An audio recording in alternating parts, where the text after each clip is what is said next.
Assalamualaikum warahmatullahi wabarakatuh. Waalaikumsalam warahmatullahi wabarakatuh. Kita kembali lagi setelah tadi kami mohon maaf terjadi kesalahan teknis. Karena tadi kita menyampaikan materi kedua yaitu cara belajar efektif dan etika berkomunikasi yang bersama narasumber kita hari ini yaitu Bapak Okvian Eri Angradinta. Gimana Pak? Tadi sudah sampai pada cara belajar yang efektif, benar Pak ya? Iya betul, sampai belajar. Langsung saja untuk menghemat waktu kita serahkan kepada Bapak Okvian untuk memaparkan materi yang kedua yaitu mengenai etika berkomunikasi menggunakan bahasa Indonesia. Waktu dan tempat saya persilakan. Terima kasih Bapak Subo selaku host. Ya, jadi kita lanjutkan untuk materi yang berikutnya yaitu pengertian etika atau etika berkomunikasi. Untuk pengertian etika tersendiri adalah berasal dari bahasa Yunani kuno, yaitu tentang etios yang artinya timbul dari suatu kebiasaan. Dalam hal ini, etika memiliki sudut pandang normatif di mana objeknya adalah manusia dan perbuatannya. Jadi, etika itu adalah memiliki sudut pandang normatif di mana objeknya manusia dan perbuatannya. Dan ada juga yang menyebut pengertian etika adalah ilmu tentang kesusilaan dan perilaku manusia di dalam pergaulannya, atau pergaulan sehari-hari dengan sesama yang menyangkut prinsip dan aturan tentang tingkah laku yang benar. Nah, di sini itu tadi tentang pengertian etika. Nah, selanjutnya ini tata cara berbicara yang baik. Jadi ini nanti dimohon untuk anak-anak sekalian, jika kita berada di sekolahan atau di tempat instansi-instansi, gunakanlah bahasa Indonesia yang baik dan benar. Jadi jangan campur. Katakanlah kalian bahasa sehari-harinya yaitu bahasa Jawa. Kalian memakai bahasa Jawa, selanjutnya kalian pada saat main ke atau bepergian atau masuk ke suatu instansi, contoh misal ke sekolah, ke balai desa, jadi gunakanlah bahasa Indonesia dan jangan sampai tercampur dengan bahasa daerah. Nah, ini sering sekali terjadi pada saat, contoh ini misal di sekolahan, pada saat di sekolahan ini sering sekali, contoh kalian katakanlah mencari guru mapel produktif seperti Pak Riko ini sebagai contoh saja. Pak, ini pada saat menggunakan bahasa Indonesia. Nah, pada saat menggunakan bahasa Indonesia, kalian mencari Bapak Riko selaku guru produktif, gunakan bahasa Indonesia yang baik dan benar.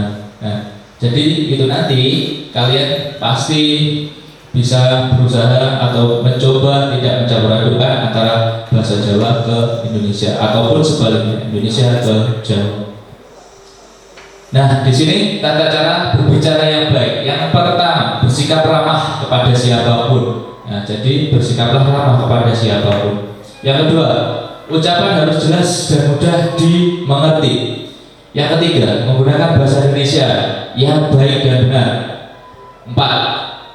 Kontak mata dengan lawan berbicara. Jadi yang kalian lihat adalah matanya. Nah, jadi pada saat berbicara dengan lawan yang kita ajak berbicara, matanya jangan kemana-mana, ya fokus ke matanya tersebut. Nah, selanjutnya hal-hal yang harus dihindari dalam tata cara berbicara.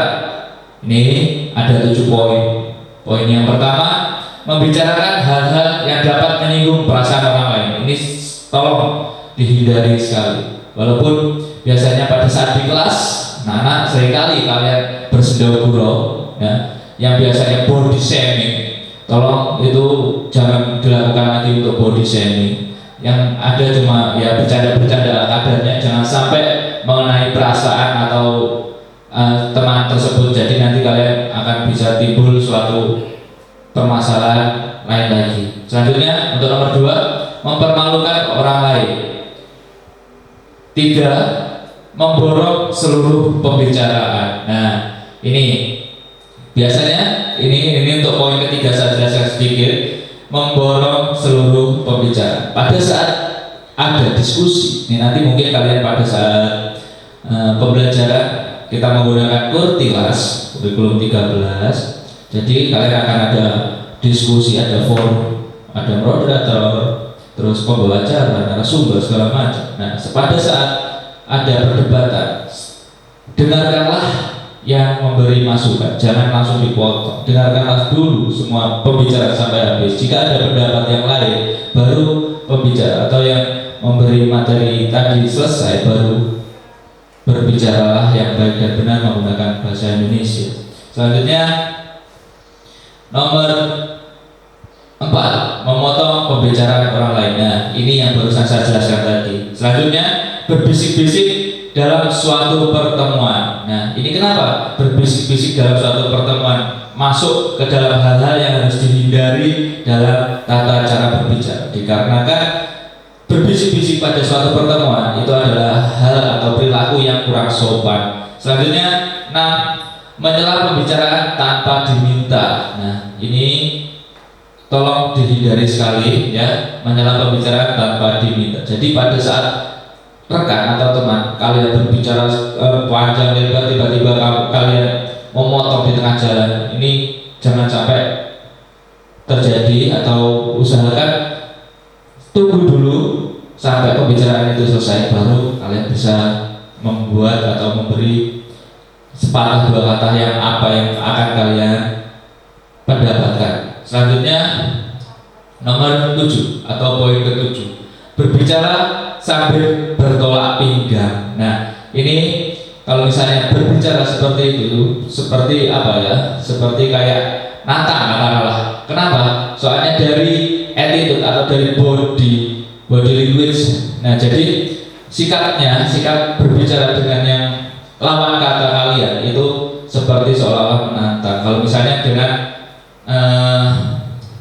berbicara sambil bertolak pinggang. Nah, mungkin cukup itu saja yang bisa saya sampaikan untuk etika atau tata cara berbicara yang baik dan benar. Saya kembalikan lagi kepada host kita, Bapak Subuh.